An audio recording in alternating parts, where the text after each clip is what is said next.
I think that this is the whole message of the children's movement, is getting services early. Understanding the needs of children early, whether they're healthcare needs. That's why that's one of the big issues, because we have the second highest number of uninsured children of any state in the nation, over 800,000 children. So a child can't learn if they're not healthy. Then you have special needs, obviously, which you've just mentioned. Then the pre-K is the other big one. When we passed universal pre-K in the state of Florida, twice in the amendment that was passed by the voters in 2002, it said high quality pre-K educational opportunities. And we don't provide that. A $2,500 voucher, which is what basically we give, does not bring high quality pre-K. So that's part of the education and the awareness that has to go on in the community and then be brought to the state legislature.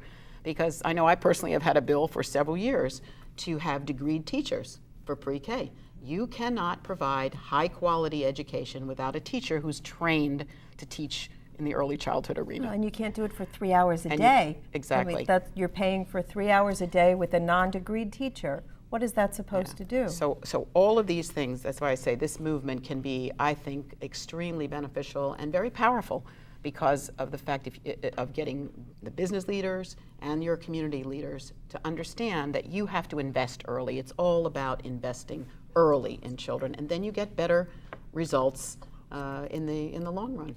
Absolutely. And I agree, Senator Rich, as I'm, just thinking about this whole concept of the movement and how the movement is our opportunity to really effectuate change, to not only have ideas and concepts discussed, but actually to put some inputs and that'll turn into outputs where we'll get the outcomes that we want. And we want our kids to be healthier. We want them to be empowered educationally. We want them to be marketable when it comes to getting jobs. And when we look at this whole notion of pre-K and we say that we want our kids to be in structured environments where we begin to do what Erickson has been talking about for years, to help them stimulate themselves cognitively, because the earlier your brain becomes stimulated, the more development or the capacity begins to grow and increase. And then we turn around and we put teachers that are not trained and certified in the classroom. It's kind of oxymoronic. And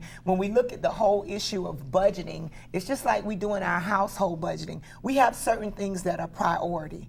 And I think what this movement says is it makes it not optional to fund kids programs. It makes it a priority. It has to be in that first or second slot when it comes to the budget, that it's there. And then we do the balancing or the cutting or the amending in other places. But our kids cannot be the sacrificial lamb that we use to balance our budget. We just cannot afford that.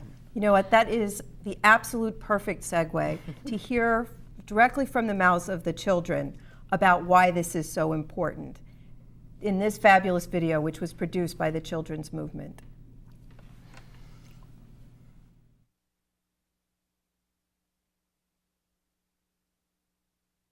Did you know Florida is the fourth largest state with 18 million of us? Florida was discovered in 1513 by Ponce de Leon. Actually, he was looking for the Fountain of Youth. He was cool. I think he was kind of tall, maybe short. He had a hat with a big feather. He came in a boat. It was pretty big. He came all the way from Spain. That's further away than Disney World. Ponce decided to call the place La Florida for the Festival of Flowers. When he got here, he saw flowers everywhere. Pink ones, blue ones, yellow ones, really big ones with curly tips. It's not just flowers, but a whole lot of things grow here in Florida. Like oranges. Tons of oranges. We grow more oranges than anyone. We grow strawberries and grapefruit and palm trees and cows. The most important thing that would grow in Florida is us. Your children. Over 200,000 children are born in Florida every year. We are the fountain of youth Ponce was looking for. We are the future. When I grow up, I want to be a fireman. I want to be a doctor. I want to be an astronaut. I want to be an explorer. When I grow up, I want to be a teacher or a rock star. I want to be a violinist. I want to be an accountant. I definitely want to be a comedian. Spaghetti sauce. I want to fix teeth. I want to drive a truck. I want to be an actress. A chef and a farmer. Computer genius. I want to fix anything that is broken. When I grow up, I want to be the leader of Florida. I want to be your senator. I want to be your president. But there is a problem, a big problem. A third of us just aren't ready to even enter kindergarten. 30% of us third graders have trouble reading or can't read at all. Worse than that, 61% of us 10th graders can't read very well, and some of us can't really read at all. Hundreds of thousands of us have no health insurance.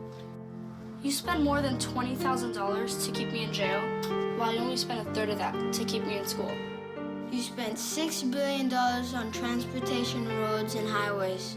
More than $2 billion on corrections and prisons. $600 million on juvenile justice programs. Sadly, only 3% of Florida's budget is spent on programs for us, your children.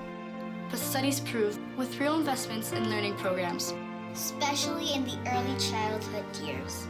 Florida will have fewer dropouts. More jobs. Less crime. This is so important we started a movement. The Children's Movement of Florida.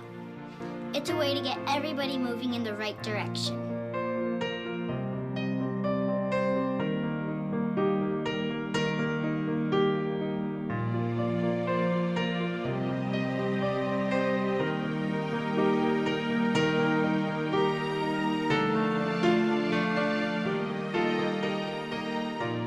I'm counting on you as your child, your grandchild, your future. Invest in me. Invest in me. Invest in me. And me. And me. Invest in me. I'm worth every penny.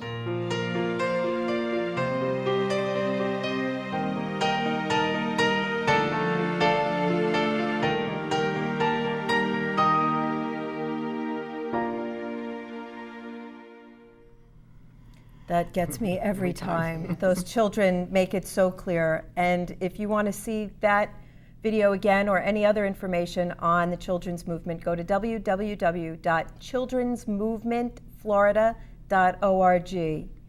And I know you wanted to speak to the diversity of those children. I think one of the things I like about the movement is that it really puts very much emphasis on the fact that Florida is a very diverse community as a state, that we have African Americans, we have Hispanic, Latinos, Asians, and they have grown tremendously, our population, in the past few years. And there are special needs within those communities. And one of the things that the movement is promoting is that we have these campaigns where we actually provide information in different languages to the parents and the community at large so that they can really understand what is at stake and what is needed and where they can access services and help for their children and their families. So that's one of the things that I would really appreciate from this whole movement, is if we can, get our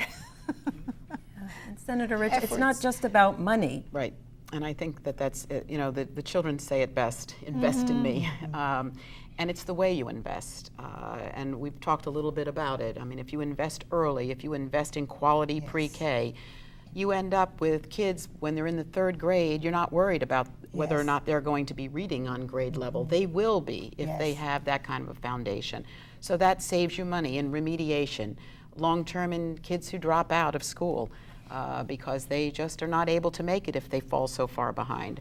Kids that end up in some of our deep end programs, whether it's juvenile justice or whether it's within the child welfare system, these are the things that we can do a much better job.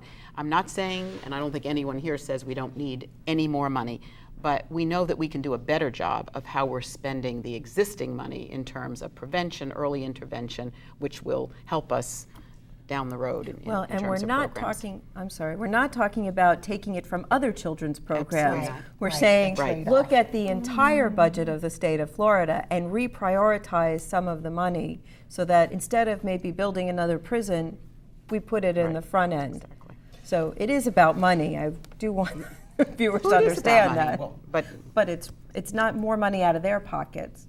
Yeah. And for those of us that have been fighting this fight for many, many years, what's incredible about this movement is that it brings us all together in a very focused way to say to the legislature and policymakers, there are choices, there are better ways to do it.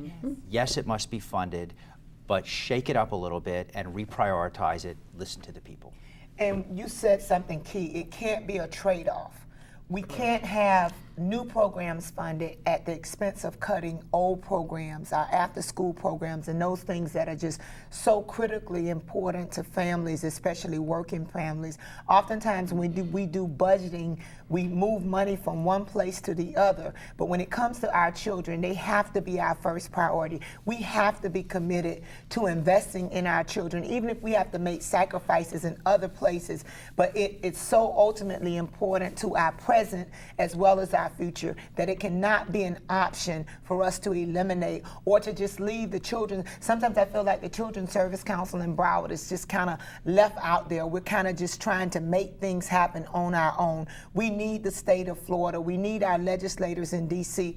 If they give us additional resources, the way that we're doing a lot with little right now, if we had those additional resources, it would just be unbelievable the difference that we could make in this community as we invest in the lives of our children.